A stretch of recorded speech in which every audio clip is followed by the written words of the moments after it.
Ich würde Sie jetzt gerne virtuell von der Bühne begleiten, um unseren nächsten Referenten auf die Bühne zu holen, der uns einen Einblick geben wird zu dem Thema Value-Based Procurement in der UK, dort bei der NHS. Also herzlichen Dank nochmal. Sie müssen einmal auf Raum verlassen klicken. So läuft das hier.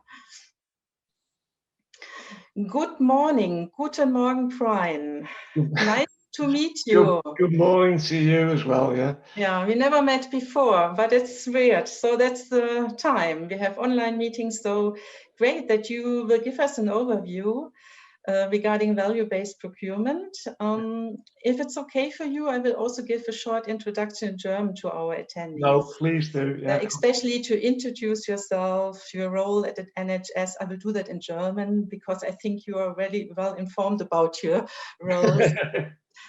Vielleicht ganz kurz. Brian Mangan hat eine ganz lange Geschichte, möchte ich mal sagen, bei der NHS. Er hat dort im Bereich eines NHS-Trusts, im Bereich Procurement verantwortet und ist jetzt seit April 2019 Projektleiter zu dem Thema Value-Based Procurement bei der Supply Chain, also dem Bereich NHS Supply Chain.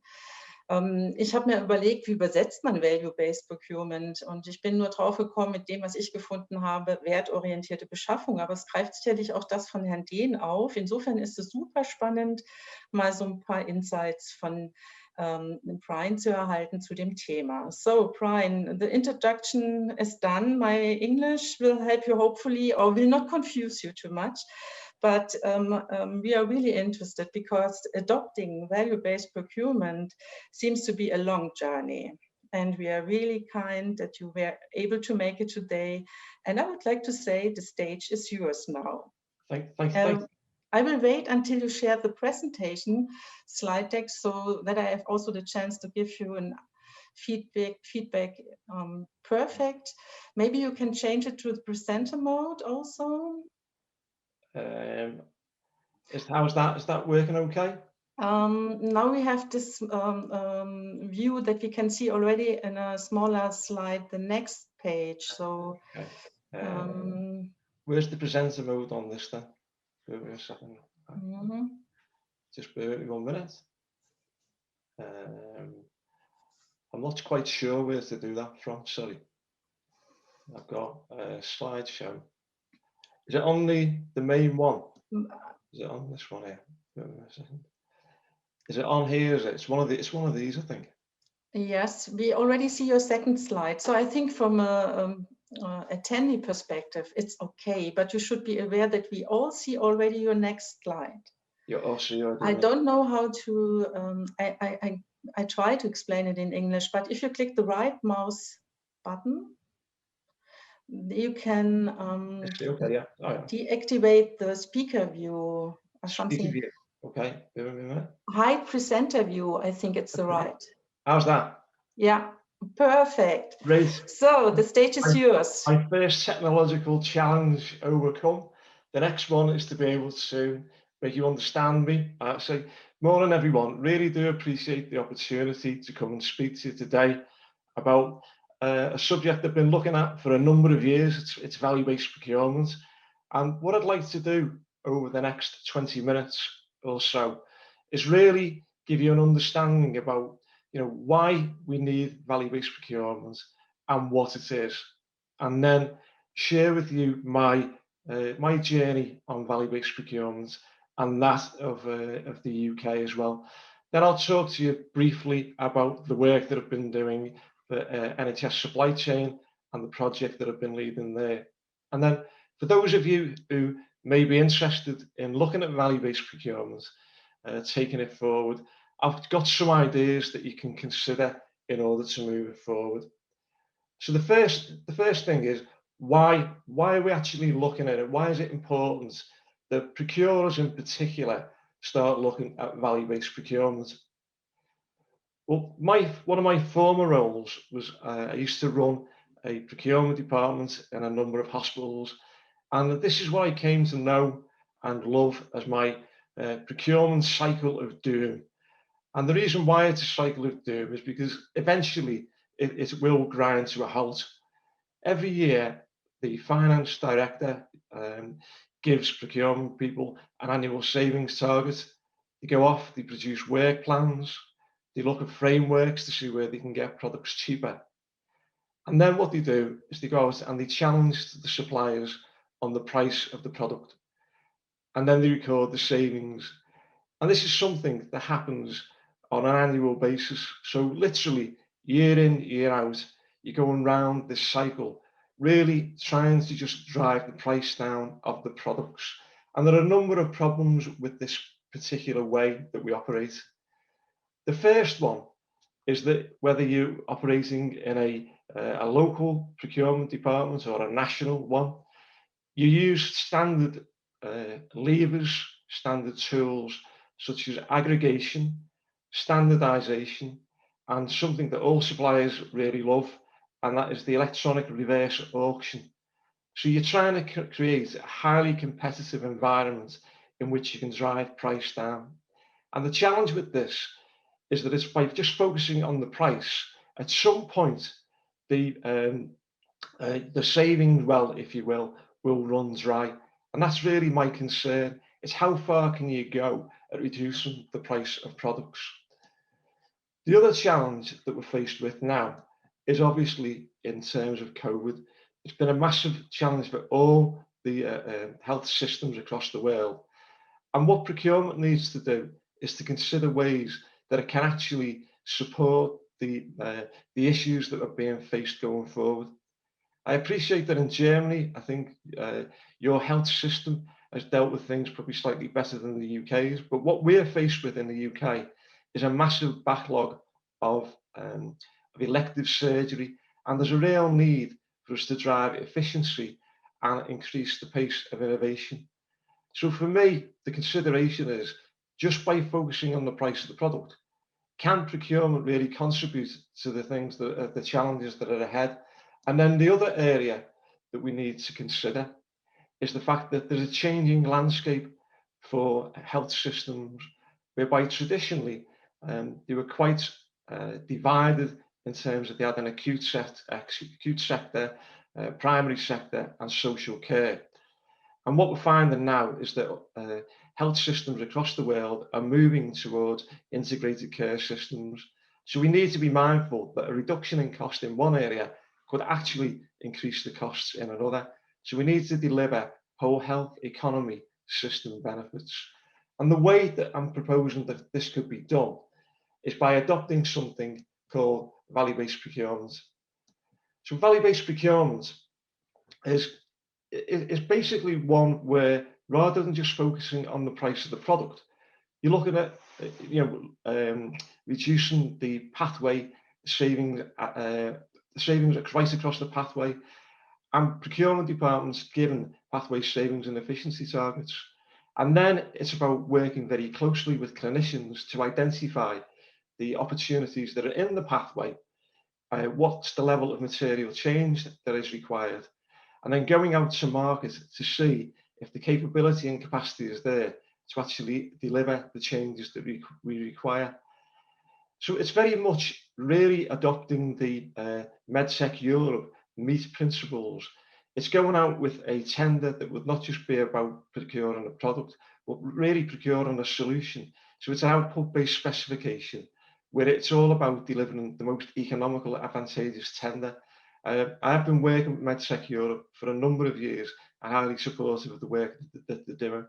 And I think that the other fundamental change with the way that the process that I'm proposing is adopted is that in relationships with suppliers. Traditionally, we have a very adversarial relationship with suppliers, procurers do, and it's all about really working together in partnership to deliver value throughout the life of the contract.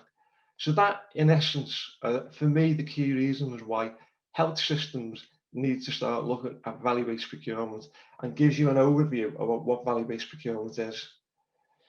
One of the challenges has been when it comes to value-based procurement is, I think I kind of picked up from the introduction, it has been quite a long journey, if you like, when it comes to actually getting value-based procurement embedded. And the reason for that is that there's a difference of approach between industry and health systems. what we find is the health systems, when they're going out and putting proposals together, they're focusing very much on value-based healthcare. Now, value-based healthcare is something that was developed by Michael Porter in Harvard, and really has been, it is the ultimate place that we need to get to, where we're procuring solutions that deliver improved outcomes at lower cost. But traditionally, procurers are just obsessed by price, and therefore, at the moment, there are too many cultural issues for procurement people to fully understand and accept the need to go toward improved outcomes, which could take some significant time to actually be realised. So for me, value-based procurement is a stepping stone and a mechanism for creating change through procurement and supply chains, and in the way that we deal with suppliers as a whole. So my journey with value-based procurement started many years ago. I joined the NHS in 2004, and I was a traditional procurer. I was highly adversarial, focused on price. And when I got a regional job, I worked at Northwest Procurement Development started there in 2013. It gave me the opportunity to do things differently and really reflect about where strategically procurement needed to go. So I did a couple of reports. I did one with the University of Liverpool, the first one in 2015.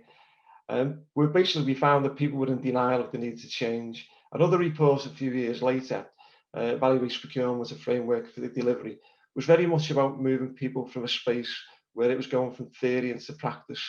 And over the years, as you can see, this has taken quite some time to get anywhere near where we need to be. In 2019, I established my own company, Mangan Associates. I support health systems and also a number of major suppliers as well, in terms of really trying to understand what value means and how it can be adopted across a health system. So I'm currently working with NHS Supply Chain on a project which I'm going to share with you in a moment. And basically what I'm finding is that there is a far greater level of acceptance with a view to hopefully over the course of the next couple of years to get it to become adopted as a mainstream approach to procurement.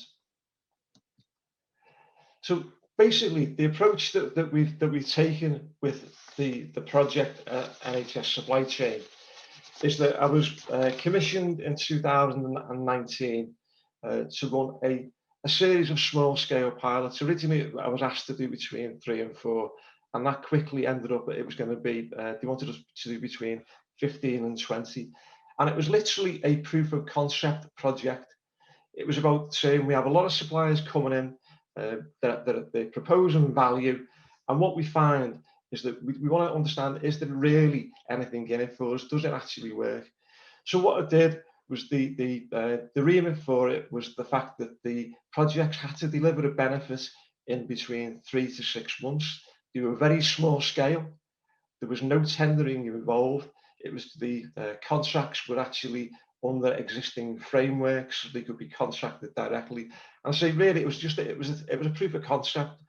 And what we found was that we had 8 projects that actually delivered benefits, and we found that value, if you like, was created across 5 main areas.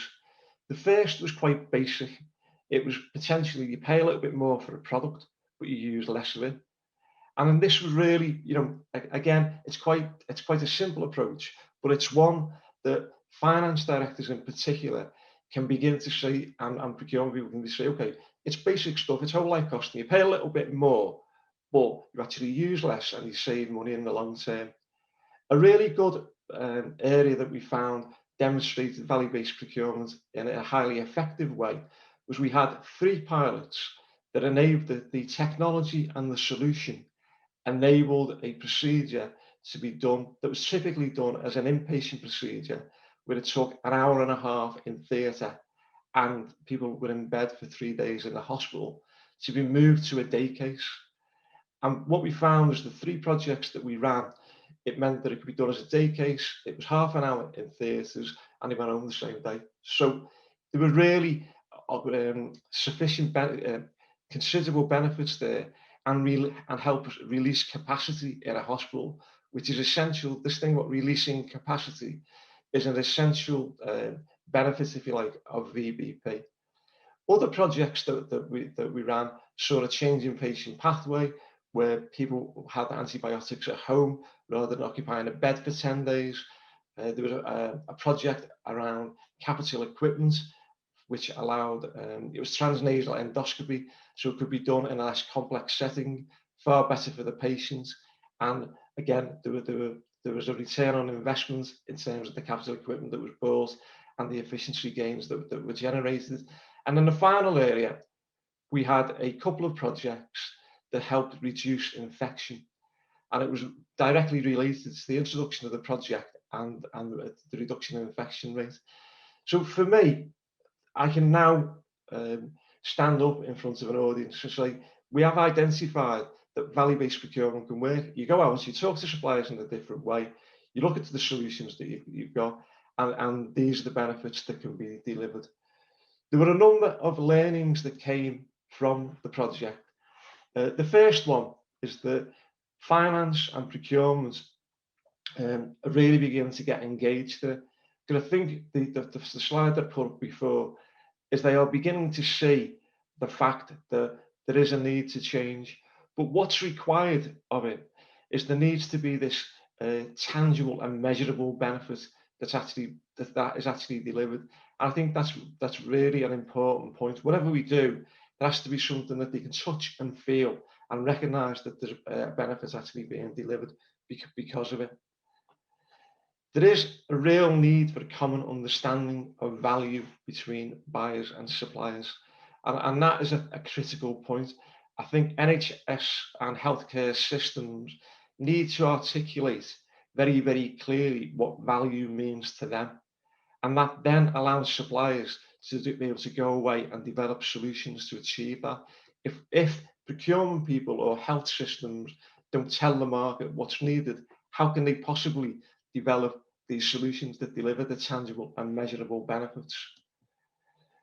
What I did find and have found over the years of looking at value-based procurement is that there is real clinical support for the work that's being done.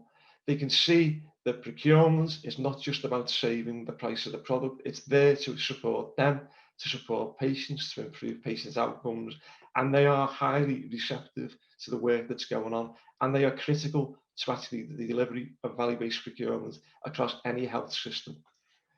In terms of the next stages for the project in NHS supply chain, we're at a point now where, due to COVID, we're beginning to re-engage with the system. I've developed a toolkit which is exclusive to the NHS supply chain. So there's a full toolkit and process that I've created for them. And I'm now in the stage of actually going out and training the procurement providers for the NHS supply chain, with a view then to really try and identify larger scale projects that we can use to execute. So what we can do there is, the intention of this is to generate a wider body of evidence, and also to start looking at how we can get into the field of tendering as well, with a view over the course of the next couple of years to really kind of embed value-based procurement in the NHS as well. So just finally from me, I've just got a couple more slides, is if you're considering moving forward with value-based procurement, then I would suggest that you need to set a clear direction. You need to be committed to change.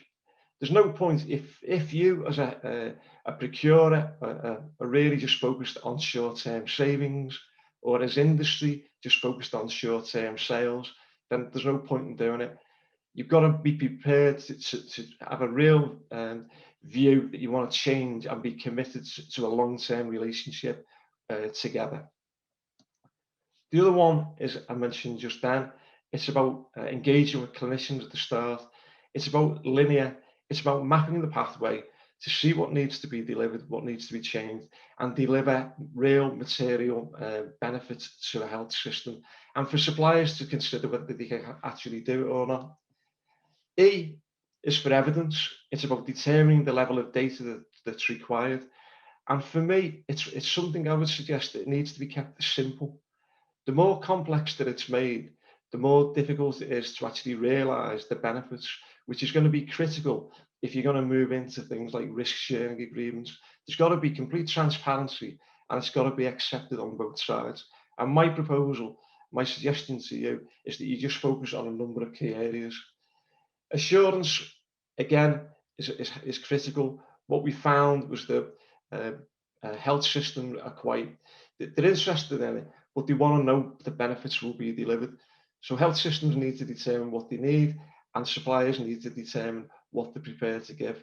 What level of support are suppliers prepared to offer? To say, I'm really confident that this will be delivered, and I can back it up by X, Y, and Z. And finally, it's about results. In order to deliver VBP objectives, so we need this commitment to partnerships, and contract management is the key. It's about working together to ensure that the projects are delivered. So one final thought from me.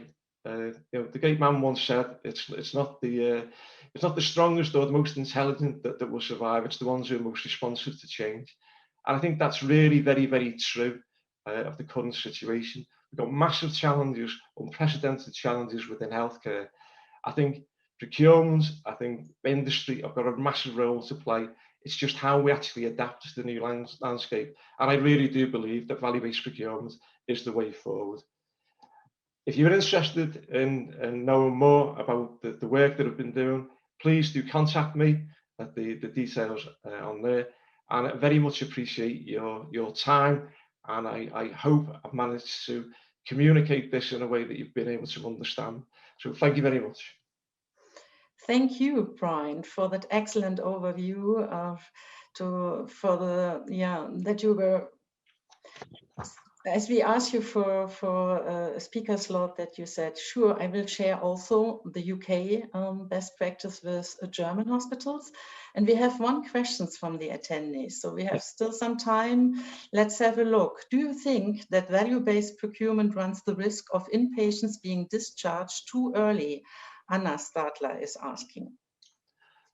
No, I think it's making sure that it's being confident in the process that you've established. I mean, it's not about clinical risk.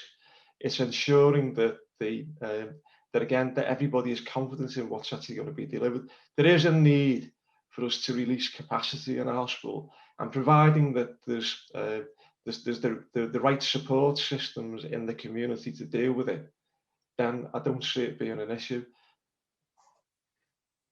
Okay, so are you still with us? Yes, I am. Brian. Yes, I'm still with you. Yes. All the best for you. May I ask you, where are you now located? Are you working from home also? I'm working from my office in the garden. Office in the garden, which sounds nice. Yeah. And I think it's Scotland, right? Or no, it's Liverpool, definitely. Liverpool. Yeah. Yeah. Then you know Jürgen Klopp very well. I know. I was going to mention that at the beginning. But, yeah. So now we made it. Maybe it's the next German coach for the national team. I don't know. I'm a woman. I have no clue about football. No. Yeah, so many thanks. So if I now want to ask the next speaker to the stage and you, Brian, to leave the room, that would be perfect. And many thanks again. And good luck and stay healthy.